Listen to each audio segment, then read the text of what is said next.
अस्सलाम वालेकुम एवरीवन। आज जो रेसिपी मैं आपको ईद स्पेशल में बताने के लिए जा रही हूँ ये बहुत ज़्यादा टेस्टी है। टेस्ट में कोई कंप्रोमाइज़ नहीं।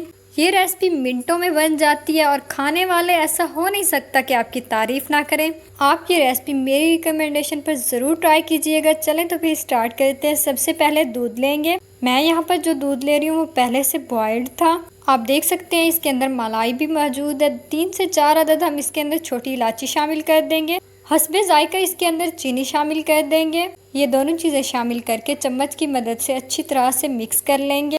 उसके बाद हम इसके अंदर शामिल कर देंगे ड्राई फ्रूट्स। आप अपनी पसंद और मर्ज़ी के ड्राई फ्रूट्स इसमें शामिल कर सकते हैं। ड्राई फ्रूट्स शामिल करके चम्मच की मदद से मिक्स करेंगे। उसके बाद हम एक कप लेंगे, उसके अंदर कस्टर्ड पाउडर शामिल करेंगे। मैं मैंगो फ्लेवर में ले रही हूँ, आप अपनी मर्ज़ी से भी ले सकते हैं। कस्टर्ड पाउडर को अच्छी तरह से मिक्स करने के बाद हम दूध में शामिल कर देंगे और चम्मच को बराबर हिलाएंगे। उस टाइम तक हम चम्मच इसके अंदर हिलाते रहेंगे जब तक कि ये गाढ़ा नहीं हो जाता। एक और इम्पॉर्टेंट बात, ज़रूरी नहीं है कि ये जल्दी गाढ़ा हो जाए और अच्छे से पका ना हो, तो आपको इसे अच्छी तरह से पकाना भी है। कस्टर्ड को 8 से 10 मिनट तक अच्छी तरह से पकाएंगे और उसके बाद आंच को बंद कर देंगे। उसके बाद हम एक बाउल में होममेड मलाई लेंगे। याद रहे आपने मलाई फ्रेश लेनी है, 2 या 3 दिन की रखी हुई शामिल नहीं करनी। 1 से 2 टीस्पून हम इसके अंदर शुगर पाउडर शामिल कर देंगे और अच्छी तरह से मिक्स कर लेंगे। उसके बाद हम इसे ब्रेड के ऊपर इस तरह से अच्छी तरह से लगा देंगे। अच्छे से आपने इसे ब्रेड के ऊपर लगाना है और उसके बाद हम इसके ऊपर दूसरा ब्रेड रख के अच्छी तरह से दबाएंगे।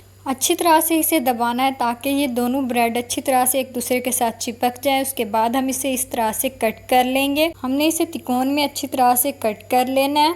आप देख सकते हैं जिस तरह से मैं इसे कट कर रही हूँ। अलग से एक प्लेट में हम रख लेंगे। बाकी जो ब्रेड्स हैं उन्हें भी मैं इसी तरह से मलाई लगाकर साइड पर इस तरह से कट करके प्लेट में रख दूंगी। आप जितना बनाना चाहें उतने बना सकते हैं। उसके बाद हम सर्विंग डिश लेंगे और उसके अंदर इस तरह से ब्रेड को शामिल कर देंगे। जो हमने कस्टर्ड बना के रखा था उसको इस तरह से शामिल कर देंगे। आप देख सकते हैं मैं किस तरह से शामिल कर रही हूँ इस पे कस्टर्ड।